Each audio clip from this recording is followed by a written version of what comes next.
अहो जगातला मोठा पक्ष आणि त्यांच्याकडे उमेदवार द्यायला माणसं नाहीत. मग ह्याचं उचल, त्याचं उचल, त्याचं उचल. बरं सगळ्यात कहर म्हणजे एक डोक्यात तिडी काढणारी बातमी मी आज वाचली, तुम्ही सुद्धा वाचली असेल. गेल्या 1-1.5 वर्षापूर्वी बदलापूरमध्ये एक दुर्घटना घडली होती. माहिती आहे ना तुम्हाला, चिमुकलीवरती अत्याचार झालेला. आणि त्याच्यामध्ये अक्षय शिंदे या माणसाला पकडलं होतं. पकडल्यानंतर अशी एक अपेक्षा होती की जलद न्यायालयामध्ये ती केस चालेल, त्याच्यावरती आरोप सिद्ध होतील आणि त्याला फासावर लटकवलं जाईल. पण अचानकपणे त्याचा एन्काउंटर केला गेला. आणि तो एन्काउंटर केल्या गेल्यानंतर प्रश्न हाच पडला की त्याच्याबरोबरचे जे सहआरोपी आहेत, तुषार आपटे, आणखीन एक माणूस, माहिती अशी तेव्हा मिळाली होती की हे संघाचे कार्यकर्ते आहेत. खरे खोटं मला माहिती नाही. आणि अक्षय शिंदे तोंड उघडेल, त्यांनी तोंड उघडू नये म्हणून याला गोळी घातली की काय, असा एक संशय व्यक्त केला गेला होता.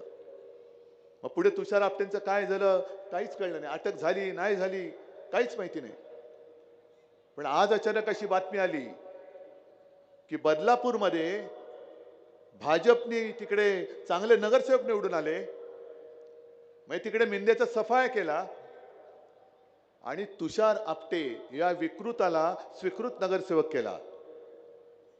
हे यांचं हिंदुत्व.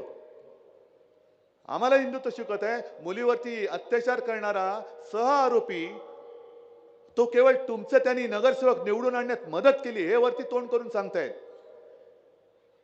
की त्यांनी आमचे नगरसेवक निवडून आणायला मदत केली म्हणून आम्ही त्याला स्वीकृत सदस्य केलं. विकृत माणसाला तुम्ही स्वीकृत करता म्हणजे तुम्हाला विकृती चालते. हे तुमचं हिंदुत्व आहे.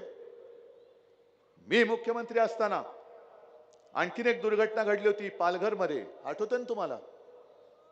2 साधूंची हत्या झाली होती. दुर्दैवी घटना होती. ताबडतोब पोलीस कारवाई करून जवळपास 100-125 लोकांना आपण अटक केली होती. कोणालाही सोडला नव्हता. पण जणू काय त्याच्यामध्ये उद्धव ठाकरेंनी काय केलं, उद्धव ठाकरेंनी हिंदुत्व सोडलं, अशी जी बोंब मारली होती याच मेवा भाऊनी. आणि त्याच हत्याकांडामध्ये जो आरोप म्हणजे जो आरोपी आहे, ज्याच्यावरती आरोप केले गेले होते, त्यालाच भाजपने पक्षात प्रवेश दिला होता. हे यांचं हिंदुत्व. म्हणजे एक तर तुम्ही आरोप करता ते खोटे आहेत, नाहीतर तुम्हाला कोणी चालतंय, भ्रष्टाचारी पण चालतायत, बलात्कारी पण चालतायत, खुनी पण चालतायत. म्हणजे जो एक भाजप होता राष्ट्र प्रथम, तो भाजप मेला आणि भ्रष्टाचार प्रथम, गुंड प्रथम, बलात्कारी प्रथम हे आता भाजपचं नवीन घोषवाक्य झालेलं आहे. हे मान्य तुम्हाला? हा पक्ष आपल्यावरती महाराष्ट्राची संस्कृती रसातळाला नेतोय, पक्ष फोडतोय, चिन्ह चोरतोय, केलेली कामं चोरतोय. म्हणजे मला एक गोष्ट आवडली, मुद्दामून मी ती बातमी कट करून घेऊन आलेलो आहे. जयंत पाटील जे आपले आहेत राष्ट्रवादी काँग्रेसचे, त्यांनी सांगलीमध्ये का कुठे एक भाषणात चांगलं बोलले.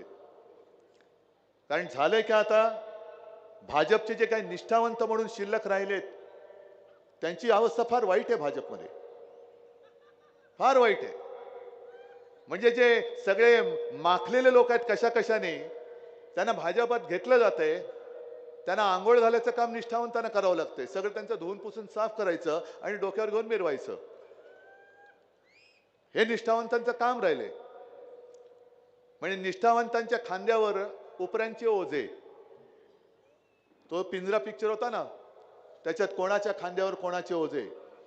आणि त्यातलाच एक डायलॉग काल जयंत पाटलांनी मारलाय की भाजप म्हणजे कसा होता, नीतिमत्ता, साधन, सुचिता.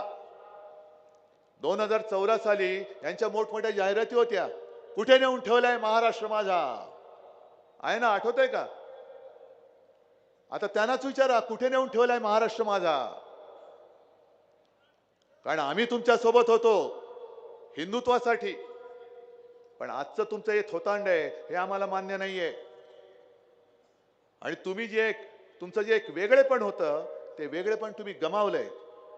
आणि म्हणून जयंत पाटील काल जे बोलले की ये बंद करने आए थे तवायफों के कोठे, मगर सिक्कों की खनक सुनकर खुद ही मुजरा कर बैठे.